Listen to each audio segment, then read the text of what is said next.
Welcome back to the Boundless podcast. I'm your host, Dr. Ferrin Peterson, joined today by Dr. Kayce Anderson. Kayce is a naturalist. She has her PhD. She studied aquatic insects and butterflies in the Andes. And she is going to tell us about her nonprofit For the Good.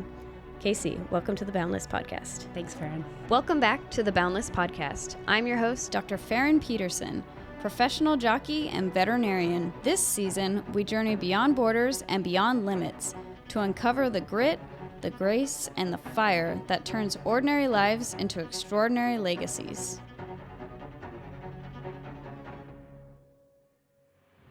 Kayce, your dad told me you and your sister Carrie were raised on the backstretch of a racetrack. What was that like? Oh gosh, honestly, I don't have a lot of memory of it. The memories are kind of put together from photos, but because they left the racetrack soon after my sister was born, just to have a more stable environment for us to grow up. But I think I would hang out in the tack room, and my mom would walk the horses and muck the stalls, and then she'd come in and I'd nurse and watch the horses go by. But it definitely had its impact. My first word was horse, so. Oh, very cool. Yeah, I was named after horses, so it's kind of in my blood, even though I don't have a lot of recollection of it. Yeah, did horse racing permeate through your upbringing, going to races and being involved in that? So my dad kind of took a hiatus for a bit, and he worked, but we did when I was probably 6 or 7, we got horses, not race horses, just quarter horses that we rode. And that's when he really started roping again, team roping, and we had our horses out at the pasture. So I really grew up more in the world of Western riding. Although I took, I did some lessons jumping and that sort of thing. But it was predominantly Western stuff for a while. And it really wasn't until, I think I was in college when they re-entered the world of thoroughbreds and horse racing. He was always following it, but it wasn't really a central piece of my childhood, and really didn't come back in until later. So yeah, there was kind of a gap in my knowledge of it. Mm-hmm. Your first word was horse, mm-hmm. and you ended up studying, I suppose it would be entomology for your PhD. Can you talk about that journey? Yeah. So really, I was interested in conservation, and I ended up studying insects, butterflies during my PhD, and then aquatic insects during my postdoc, because those were kind of easy systems to study the natural world. You don't need nearly as many permits and stuff. You can squish a bug and get their DNA without. I don't know. It was still really hard to squish a bug. Yeah. But, it's I know what you mean, all the permissions you have to go through doing research. Yeah. If animals are involved or people. Exactly. People Yeah. more. No, 100%. You get it. As soon as they have a spinal cord, it becomes much, much more difficult to do that type of thing. Yeah. So in veterinary work, I'm sure you went through a lot of that. So insects were a much easier world to study, systems and populations and that sort of thing, but then you can apply those learnings to chordates. Right. And how much time did you spend in the Amazon working with butterflies? And I was actually more in the Andes than the Amazon. Let's see. I started the field work there in, I think, 2005, and was going back and forth through 2009 or so. So about 4 years of going back and forth and collecting, which was very cool. Yeah, one of the most fun times of my life. Just Yeah. Did you see many exotic creatures? I heard it's hard. I've always wanted to visit the Amazon, but that they're often hiding from you. Yeah, it is. It's deep forest and the cloud forest. So I was mostly working in the cloud forests. So not like the super thick rainforests. Okay. Although I did go to the Amazon. I went to the Amazon as in undergrad and saw a lot of super cool critters. I was mostly in the cloud forest and very focused on butterflies. I'm trying to think of some, I saw snakes and stuff. I don't think I saw any that were incredibly venomous. No. No, I've seen monkeys, but once you're around them enough, they lose their their charm. Yes. I know some of them can be really obnoxious. Yes.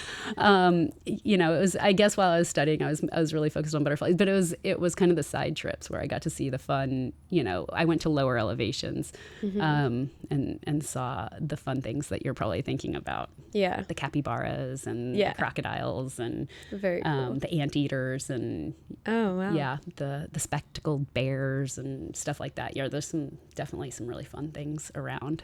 Wow. And at the end of your PhD, what did you feel like you accomplished with your research? That's a really good question. Because I just admire that you did a PhD, because that's longer than veterinary school. I had friends doing PhDs, and it can feel like a black hole sometimes as far as when you might finish. Yeah. It's kind of anticlimactic, to be honest. And it was really hard. There's kind of two answers to that question. You finish and you have this dissertation that is, supposed to represent 7-8 years of work, blood, sweat, and tears. And, it was my first publications. I was really excited about it. And then, it's out there and you're kind of wondering, like, is anybody even reading this? Like, is this making any sort of impact? Especially, where I want it to, in the conservation world, it's kind of these things that are hidden in these scientific journals that aren't really accessible, like if anybody on the street wanted to read it, which why would they? But, if they did, you'd have to pay for it. So, unless you're at an institution, a big institution like a university that gets those things free. So, that's one thing, I was kind of like, oh, this was a lot and awesome. And I feel really good about it and I love it. But, what's the real impact going to be? And then the second part of that was my husband moved with me to UC Davis, and then it was kind of his turn to go and figure out his career. So we moved back to Colorado so that he could work for an organization, the Sonoran Institute. And now I really value the place, and it's beautiful and incredible quality of life. But after just coming off of getting a PhD, and I was in the middle of the Rocky Mountains and, a town of 5,000 without much opportunity to apply that, it was really confusing. And that was honestly coming off the PhD, and trying to find a job in that space was really, really difficult. I was applying, I applied to be a horse groom and I didn't get it. Because can you imagine, like, you have this resume and you have a PhD in evolution and ecology and you're applying. Right. I applied for mosquito control, didn't get it. It was so hard. And that was probably one of the hardest times of my life. And that's when I ended up getting a postdoc in Fort Collins at Colorado State. Okay. But that was, then I had to drive. I was driving 4.5 hours each week. So I'd drive, super early Monday morning, go over there for the week, and then come back for the weekend. And I did that for 3 years. And it was, I was very grateful to have had that. I talk with a lot of student groups now, and I try to get across the message that I've been turned down so many times and told no so many times. And even though we finally made it to, or getting to where we want to be, it was not easy. But I think those closed doors and being humbled and thinking, how do these qualifications not get me to this next step? But it creates this hunger and drive in you. And I think it also helps you want to help others to realize, the path is not straight And we're kind of taught in academia a bit that it will be. You get your degree, you follow these steps, and it'll be set up. So it is humbling when you get turned down. But I think it really builds up something stronger within you. So it's hard in the moment. Yeah. No, 100%. I think that's what builds character, and that's what builds strength. And, it makes you realize once you get through it, those things, they feel like they're, that you're never going to get through it. And then you do. And then you realize the next time you hit a stumbling block that, you have a little bit more confidence that you will get through it. Mm-hmm. And with publishing the research, the one research project I've formally worked on was during veterinary school at UC Davis. And I'd gone to Ethiopia for the summer, worked with abandoned cart horses, and I never did publish the research. And I always felt bad. I kept trying to publish, trying to have a professor help me with the stats, but they're very busy with their own research. It gave me a whole new appreciation for doing research. Yeah. And then I've learned when you are doing research regularly, you hire someone to do your stats, because that's where I kept getting stuck and getting frustrated and thinking this isn't the part that I like. Like, I don't even want to do research in a lab. That's why I wanted to go out into the field. Oh my gosh. Yeah. You just hit a chord. Statistics are like the bane of my existence.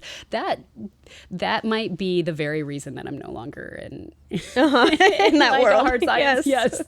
No, I feel you. And I felt guilty for a while because I was also trying to do this while doing vet school, because it was the summer of my second year, and never got it published. But then I just kept thinking, okay, I don't know, even if it was published, how much of a difference this would make, because you can see inherently in the culture, how much needs to change to actually, promote positive change. But the group I was able to work with, Society for Protection of Animals Abroad, even just seeing what they're doing and how they're planting these veterinary clinics and employing and empowering the local veterinarians, I thought that was really valuable for me to learn. And if I can just keep bringing light to the situation and then go back someday in the future.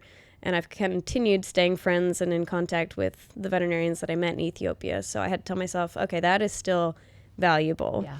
And, maybe if I had published a paper, like you said, I don't know who would read it. And they might see, oh, that's, a sad situation with the cart horses, but it might not go any further than that anyways. Yeah.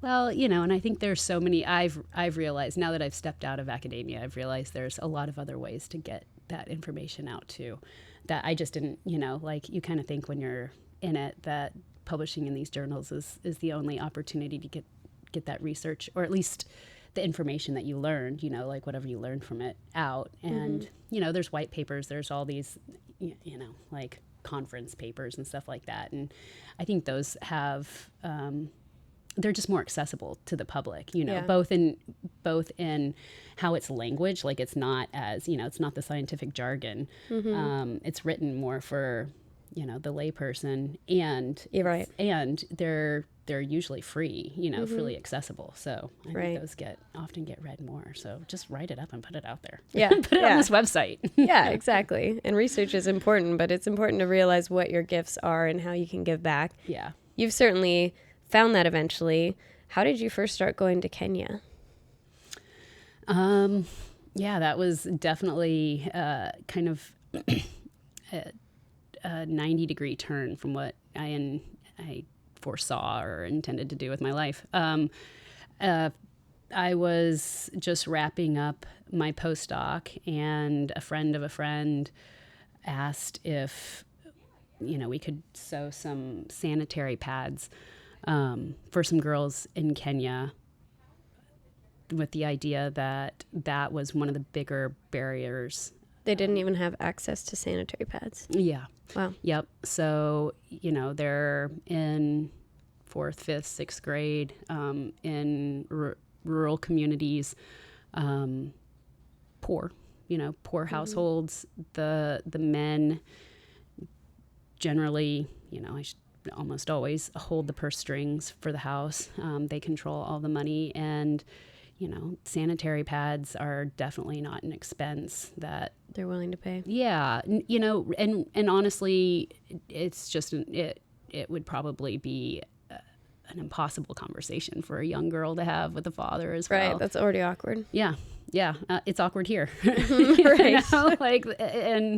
And we feel like we can talk about those things a little bit easier, in the last Right. 10, 15 years. Yeah. So it's a big barrier. And so, that's what kind of opened my eyes to it, something incredibly simple that every woman on the planet deals with, half the world. And not only is it a really important barrier to their education, but to women gaining employment, in all Because aspects they of their can't lives. work during that Yeah, because they don't 1 have week access. out of the month. Yeah, Mhm. a lot of them don't have access to sanitary pads or any sort of menstrual hygiene. So they just have to stick around their house. They and make do with natural products. With a common thing is to pull stuffing from a mattress or dirt. Put sand in a sock or something like that. But oftentimes there's some really embarrassing incident that creates trauma, and then Right. You don't want to be stuck out in public. Yeah, And have that happen. Yep, or in school, and so if that happens, then often they would never go back. Wow. So that's how it started. And then once I had one of my best friends from college had a cloth diaper company, and so when I heard when I kind of became aware of the need, it made sense to connect the two because they had the ability to mass produce these reusable sanitary pads.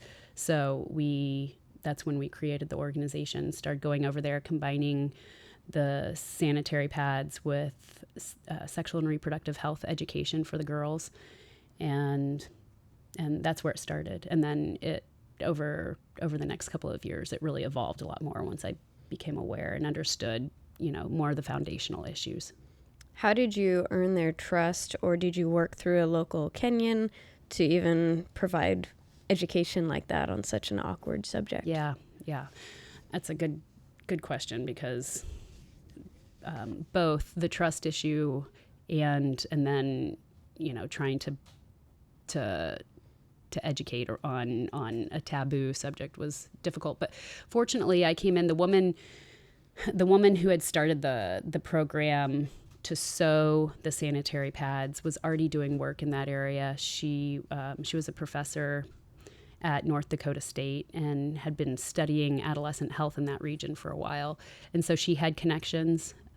She worked with a woman named Millicent Garama, who is now our programs director for our organization. But she had been working with communities and girls in Kenya for a long time. She was a nurse, and she just is magic when it comes to talking to women and girls.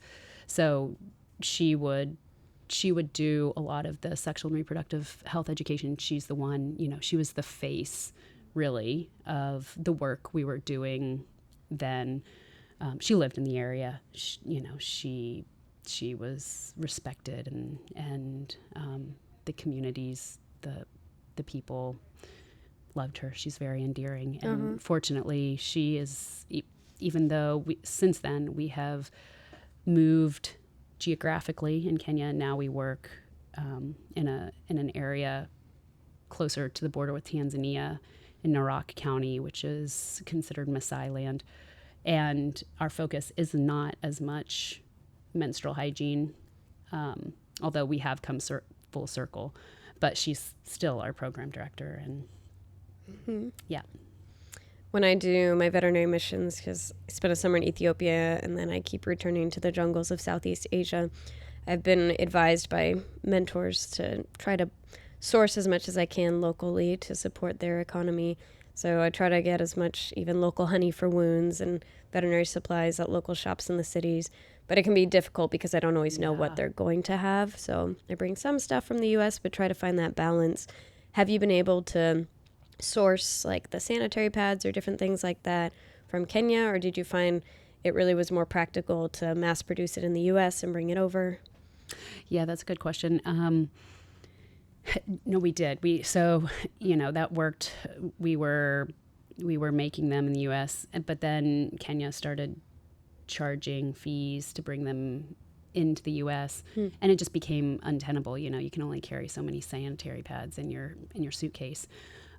So we started making them there. The fabric was coming from China, and then we were sewing them just because Kenya doesn't have a big industry, although now we are able to source things in Kenya now, but this was about 10 years ago. We were getting it from China, the waterproof material and that sort of thing, and then having them made here. And now, you know, the organization has evolved, and our focus is more on enrollment, so enrolling children that are out of school, and most of those are girls, and then working with communities to build secondary schools, day secondary schools, so schools that are local and affordable, just because there's a dearth of secondary schools in the area. When we started, there was one day secondary school, and you know, walking is the only means of transportation. So any child that was outside of, you know, 8 miles, 10 miles, you know, didn't have access to it. So boarding schools were the only option, and the Maasai have big families, and you know, boarding schools were far away, so there was a lot, you know, and they're expensive. So very few children were going to school past primary into secondary. Yep. So that's our other big focus, working with communities on that and enrollment. Yeah, and education is so powerful. Yeah, it gives people freedom. Yeah, 100%. It's what levels the playing field. You know, it's the only way, in my view, that their culture will survive, is if they can. You know, it's a double-edged sword, because as they become more educated, they see more of the outside world, and their worldview changes. And at the same time, it's the only way that they can be at the table and negotiate for themselves. Yeah. You know, their lands, similar to the Native Americans here, their lands have been taken from them, you know, since the time the colonizers initially went to Kenya. You know, it's been taken and taken and taken, and even now, you know, like, they're still going through land issues, and I so wish there were some educated, there are some educated Maasai, but I wish there was a higher population that had voice and could speak up for themselves, because they're often taken advantage of. Oh, I'm sure. Yeah. We've talked before, so I know we see similarly in our approach when we reach out to these rural communities. One of my favorite books is called When Helping Hurts, and it talks about understanding our American culture versus almost any other culture in the rest of the world, and how we can actually cause more harm if we're going into a community and just telling them how it's done and then leave, and how it actually takes the power away from people and the confidence. I know that you have empowered people. When you're building these new schools, like, how do you find the people who can be your leaders and who can give you the local knowledge to know what's the right approach, what's actually going to last? Because we could build an American system, but it may never be useful to them. They may never use it, or, you know, it just might not work with their culture. Yeah. That's been probably one of the greatest lessons, is the process. The process is way more important than the final outcome. You know, the school is beautiful, and, you know, and when I say beautiful, it's this, you know, it's just cement blocks with a tin roof, but it is beautiful, but it's how we got there that is really significant, and that has been the most difficult and the most rewarding part of the process.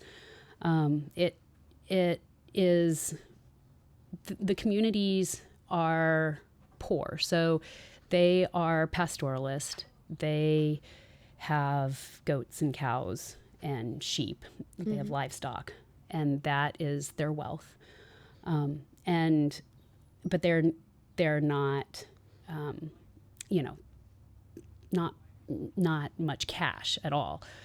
And so the process of trying to build a school in these areas has really come from them. We require the community to raise half the funds, and then we match it. And which I think is important. Get them to, put some of their own money and buy-in into it. 100%. And the process of them, usually when we start talking to them about it, it's really daunting when we start talking about, the amount of money that it costs to build a school. It's 5 million Kenya shillings, which ends up being about 50,000, little less than 50,000 US dollars. And that's the total cost. So they put in, half of it. So they need to raise about $25,000. And that is a huge amount for these communities. And, when we tell them that, there's, initially this, it's kind of deer in headlights. Right. And it's a large number. It's a big number. And then usually oftentimes, there's somebody, whether it's somebody on the board or whatever, and they're like, we can do it. And fortunately, we're at a point now where we've worked with many communities. So we have the stories to tell them, it sounds like a lot. It's going to be difficult, but you can absolutely do it. And what they do, each community figures it out, and it's a little bit different. But they raise goats. Or it's like a goat raiser. Okay. Like a goat shepherd? They go and they have to bring 25,000 together by raising goats. Yeah, yeah, exactly. So each community kind of figures out their own way. Some do it by family. If this family has 10 cows, then they have to give a goat. If this family doesn't have any cows, then they give 500 shillings. And some do it by kind of the collective village. So, this village, and there's maybe, multiple villages in an area. This village needs to come up with 100 goats, and, this village has this many people, so they have to come up with 50 goats. And so each community figures out, what works best for them. But it's predominantly, it's almost entirely through goats, and then they sell them. And we had one community do it in 2 months at the end of a 5-year drought. So the drought just broke last year, but it was at the end of the drought, and the cattle were emaciated. It was really, really tough times. And now if if they had gathered that many goats, it would have been probably twice as much money, but just it was so difficult to sell livestock at that time, but they did it.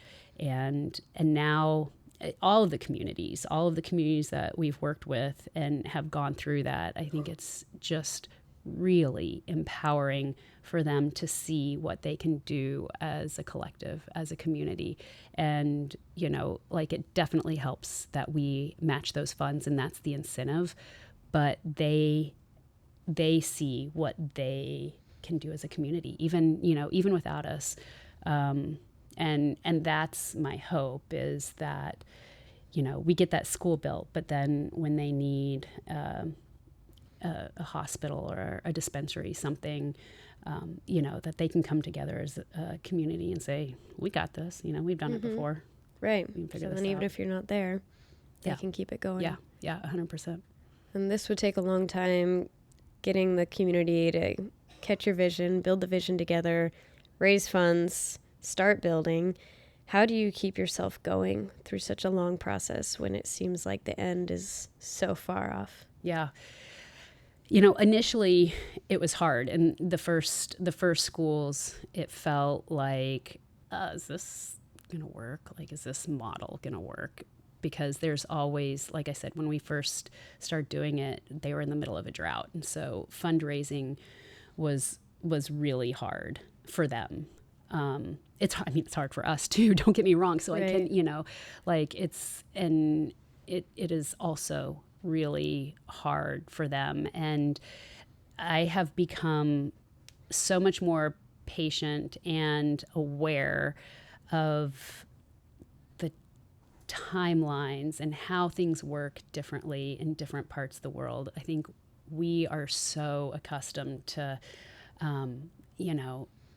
you put a plan in place and you implement, and, you can like get whatever resources, you order something from Amazon, it's there the next day. Like you can start your ball rolling right in days and weeks. And it's not the same timeline. They live with the beat of the earth. So when, and they are pastoralists, their income, their lifeblood is very different from ours. And so when there's a drought, things slow down. When there's rains and things are flooded, they alternate between extreme environments. And when it's flooded, things slow way down. And communication, very, very few people have smartphones. A lot of communication, especially between women, the men might have phones, but the women don't, is word of mouth. So the pace of things is very different. They don't have cars. So, just like getting water, it's a half-day project just to get water. And when you have a drought on top of that, it takes, so much time and energy. So the pace, you just have to understand. And it's even when I'm there and I'm feeling it, I still don't understand it at the level, I don't live it. Like I still go back to a guest house or something that does have running water, and I move around in a car. So still my pace is very different, but over time I've grown an appreciation that it just takes time. And every community, like I said, the community that raised those funds, the $25,000 in 2 months, we actually started 2 years before with them, and they just couldn't do it. And then the principal threatened to close the school because they didn't have the space anymore. They had started the secondary school in part of the primary school, and he didn't have space anymore. So he said, we're closing it. And that's when the community responded. And within 2 months they did it. So it's possible, but it often takes a trigger. It will take, sometimes they can do it in months. Sometimes it takes years, and each community is different. You just got to be flexible and to some extent, and walk with them. And then you also have to say, okay, this is not really worth our time anymore. And when you're ready, we'll be here, but we're not gonna call a meeting every month and try to push you to fundraise, because it's exhausting. It's emotionally exhausting. Right. That was an important growing experience for me when I went to Ethiopia, because at a finite number of weeks, it was during my summer break for vet school. So I wanted to maximize that time, get as many research numbers as I could get. And then they wanted to start planning then. And I thought, I've been emailing you my proposal. But it was so important to learn that, and having read that book, When Helping Hurts, before going, and recognizing our culture is so geared, towards being efficient and fast paced. And me as an individual, that's always been the way I operate. But to realize that doesn't make you better. It doesn't mean that you're going to accomplish more. And, if you can get on pace with the culture you're in, you're probably actually going to accomplish more, rather than them feeling like you're not fitting in because, you're just kind of on a different agenda, different pace. I remember even getting a domestic flight within Ethiopia I wanted to get it online like we would here, and you go to a place that's like a DMV and you pull your ticket and you sit down with someone, and I just thought there's gotta be a better way. But it was so helpful for me to go through that and learn that and just realize, like, you know, you can just laugh at yourself and sit back and be like, we think we're accomplishing so much by running around all the time. Yeah, 100%. And, you know, you can fit more in your day here, but I don't know, like, what's the value in that? What, you know, really at the end, at the end, like, what have we accomplished? We've accomplished more, but is it deeper? What's the depth of it? Yeah. Right. What have you also sacrificed in that? You know, like a lot of headache and stress and probably a lot of opportunities to develop relationships when things are just moving slower. And I've talked to other friends who are Americans and now work abroad, you know, full-time helping refugees and such. And we talk about, you know, the joy of these people who to us have so little compared to Americans. What have you experienced? Because you go back and forth. You still live in Colorado. Yeah. You know, their communities are really tight. And I think the Maasai are special. They have a long history of really kind of stiff-arming outsiders, which has benefited them in ways and made things more difficult. It's marginalized them in ways as well. You know, like in the current political system, they're marginalized, but they also have a really strong community. And, you know, if a neighbor needs help, you help them. It's common practice to bring in and raise a neighbor's child as your own. There's a lot of cases where a father dies, or or a mother, or a father is, you know, a drunkard, so he won't support the children. And we have a group of ladies. They're called our team on Gaza, and they're really the heart of our organization. They're the ones that walk around. They do. They're the ones that enroll the children. So they live in the communities. They know who's in school and who's out of school, and they're embedded in their community. And many of our team on Gaza also, they're raising their own children. And like I said, Maasai have, you know, pretty big families. They're raising their neighbors' children as well, and they're paying the school fees for their neighbors' children. So it's a very different sense of community, and kind of the guardrails that we put up here in the name of privacy or boundaries or whatever it is, which is also, you know, I value those things as well. But it's different there, and you can see it. And I think there's, you know, I really appreciate it too. You know, it certainly, like, it's not easy for those women to raise additional children. The homes generally have a room for, you know, a space for the mother and father, and then one other bedroom. So you can imagine they already have, you know, they might have 5 or 6 children and then oftentimes there's multiple wives. So, you know, there might be 5, 6, 7 children in one very small house.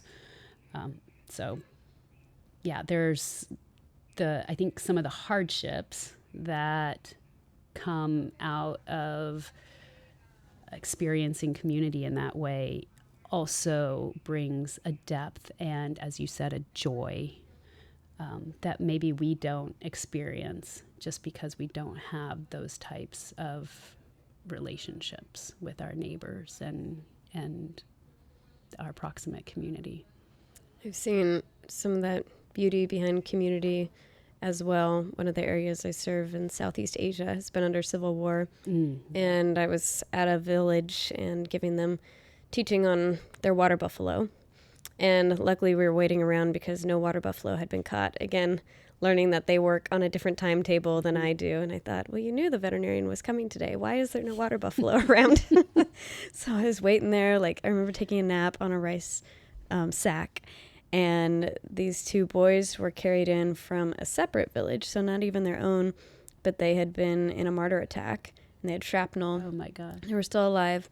And they were trying to figure out, I was near to the only medical facility in the jungle in quite a ways. Like, I know people have walked for days in labor to get to this medical facility. Yeah. So there's really not many options out there. Southeast Asia. So like in Myanmar. Yeah. Mm-hmm. Yeah.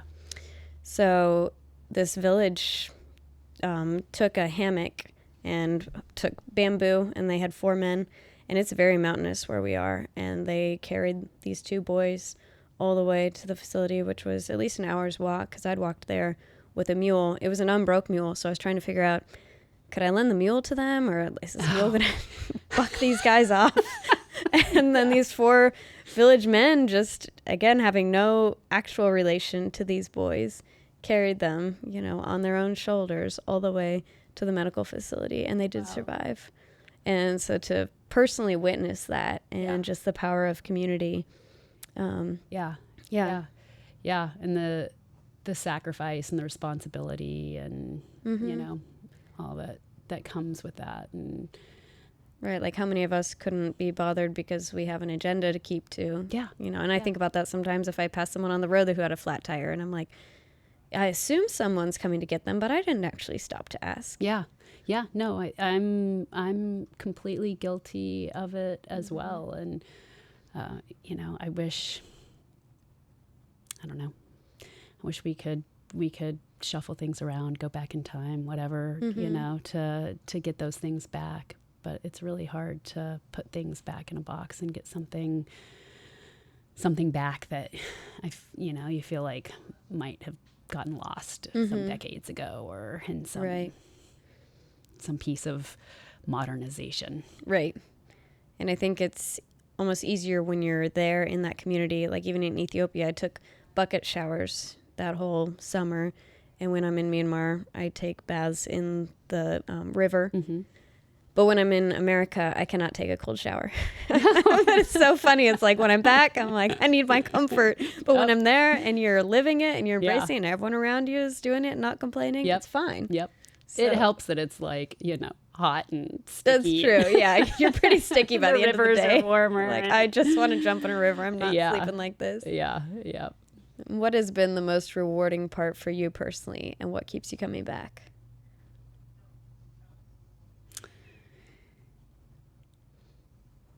Gosh,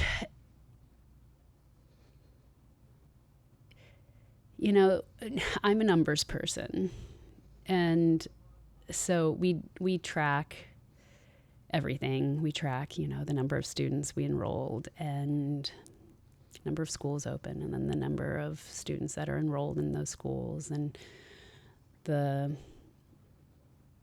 numbers of this and that. And occasionally, when I have time, I just sit and, I'll like find a name in the list and think, it's pretty cool, like that girl or boy, wouldn't, like their life trajectory is going to be very different now, because, they're going to be in school, and they're going to have a chance to, hopefully, whatever it is, it might not mean employment for them or some sort of wage, but knowledge is power. And, for the girls, they're much more likely to use modern birth control. They're much more likely or less likely to get pregnant as a teen. Their wages, if they do choose to get a job, will be higher. So, it's hard, because I go and meet them and I get these experiences, but I don't see them day to day. I don't see them like start school and then finish school. I don't see the whole process. I just get these little snapshots. And, but even those are incredibly powerful. And then, to just, kind of pick a name, play it through, play, how that opportunity to go to school will change the rest of their lives, and then multiply that at scale, like right. If we can get a whole community of children to go to school, like what's that going to do to their community? It's going to change it, and there will be some downsides that come out of that. And I'm very aware of that. Like it's going to change what that community looks like. It's not going to be, maybe that Maasai community that you see in pictures with the mud huts or whatever. If they get an education, there's a good chance that they're going to want more out of their lives, or that they'll be in a position to earn more, and then they will want more. But I think that is completely worth the upside of having power over your life, and being able to choose your path forward. Right. And speaking on the impact of an individual, you and your husband adopted a boy from Africa. From Sierra Leone. Yep. Wow. I have a friend going to Sierra Leone in a few weeks. Oh, really? Yeah. Wow. Yeah, it's an interesting country. It's beautiful, and one of the poorest countries in the world. Yeah, it's a hard place to be. Mm-hmm. Yep. And how old is your boy now? He's 8. His name is Rain? Yep. Amazing. Yep. How old was he when you adopted him? He was 6 weeks when we met him, and I think the adoption was final when he was 3 months. So, yeah, baby. Amazing. Yep. He's a cool kid. And how can our listeners continue following For the Good, and how could someone practically support you? Well, thank you for asking that. We have a website, forthegood, forthegood.org.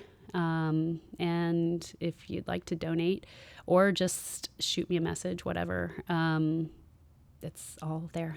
There's a donate button. Mm-hmm. So. Either way, you have to go on the website and see the beautiful pictures. You talked a little bit about the beauty of the schools and just the colors and the beautiful people. I've gone through your website and your social media, and you all have to check it out. Yeah, thank you.